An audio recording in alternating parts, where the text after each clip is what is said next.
Imagine an entire genre of music, a sound that defined a nation and moved the world, suddenly vanishing in the late 1990s.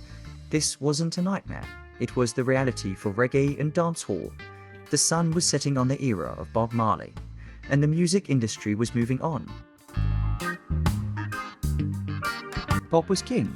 Hip-hop was becoming the new global language. And Caribbean music, it was being pushed into the world music bin. Or worse, the one-hit wonder trash can.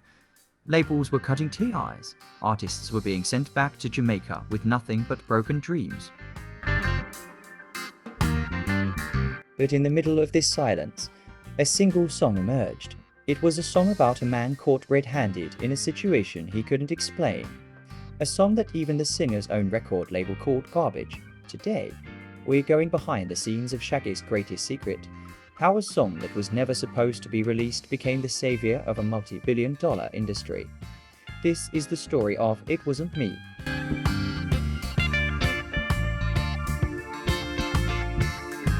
Before he was Shaggy, he was Orville Richard Burrell, a Marine who served in the Gulf War. He brought that military discipline to his music in the mid-90s. He hit it big with Boombastic. He was on top of the world, but the music industry is a what have you done for me lately business. By 1999, the magic had faded. His album Midnight Lover flopped. Virgin Records didn't hesitate, they dropped him immediately. Shaggy went from global superstar to an artist without a home. He was a has-been at 30 years old. People in the industry were looking at me like I was a joke, Shaggy later recalled. He was a man with a heavy Jamaican accent in a world that wanted American pop. He had one last shot. He signed with MCA Records, a label that didn't really know what to do with him. They wanted another Boombastic. But Shaggy was cooking up something entirely different. One night in the studio, Shaggy was working with producer Shaun Sting International Pizzeria. They had a beat, but they needed a hook. Shaggy had been watching an Eddie Murphy stand-up special where Murphy joked about a man called cheating who simply says, "It wasn't me," no matter what the evidence showed. A young singer named Rick Rock was in the room. He wasn't even supposed to be the lead on the song. He was just a songwriter. Shaggy told him to sing the lyrics. Rick Rock sang the now iconic lines, "Honey came in, and she caught me red-handed creeping with the girl next door."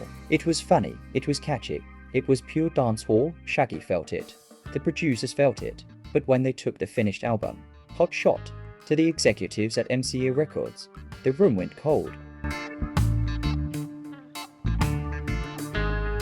The executives listened to It Wasn't Me and shook their heads. They told Shaggy, "This isn't a hit, this won't work on radio, it's too Jamaican, and the lyrics are too weird."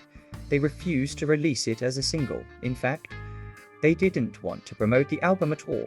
They literally threw the project in their low priority pile. This is where the story turns into a movie.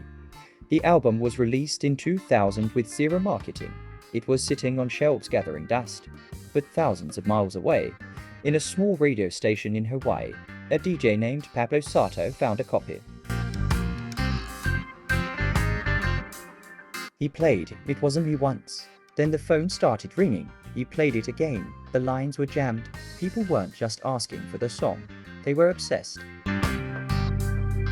Through the power of Napster, the illegal file-sharing site, the time the song started spreading from Hawaii to the mainland US like a virus. Suddenly, DJs in New York and LA were getting requests for a song they didn't even have. The label, MCA, was in shock. They hadn't spent a dime on promotion, yet the song was becoming the biggest track in the country. They were forced to scramble. They shot a music video on a tiny budget, and the rest is history. It Wasn't Me hit #1 in the ARS, the UK, Australia, and nearly every corner of the globe.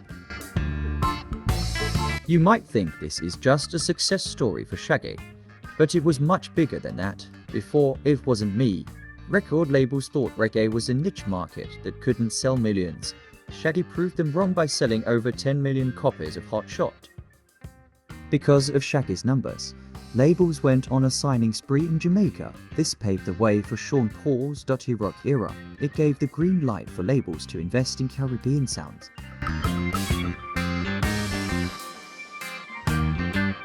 A few years later, a young girl from Barbados named Rihanna was signed to a major label. Would the industry have taken a chance on a Caribbean girl in 2005 if Shaggy hadn't dominated in 2001?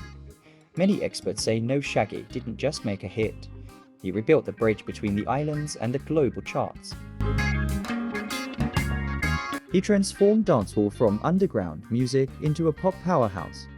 Every time you hear a modern pop song with a tropical beat, or an Afro-Beats track dominating the radio today, you are hearing the echo of Shaggy's secret success. Shaggy's career is a lesson in two things: persistence and knowing your worth. He was told no by the biggest experts in the music business. He was told his culture was too much for the world to handle. But Shaggy knew something the Suits didn't. He knew that good music, real personality, and a sense of humor are universal languages. It Wasn't Me isn't just a funny song about a cheetah, it's a monument to the artist who refused to be silenced. Today, Shaggy is a Grammy-winning legend, an ambassador for Jamaica, and a symbol of Caribbean excellence, and to think it all almost ended in a trash can in a New York office building.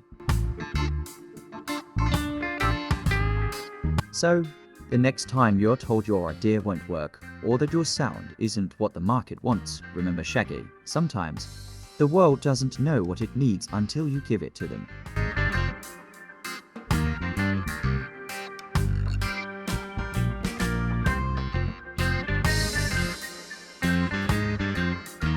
Was It Wasn't Me the best song of the 2000s, or was it just a lucky break? And who is your favorite reggae artist of all time? Let us know in the comments below. If you enjoyed this deep dive, hit that like button and subscribe for more untold stories of music history. Thanks for watching, and we'll see you in the next one.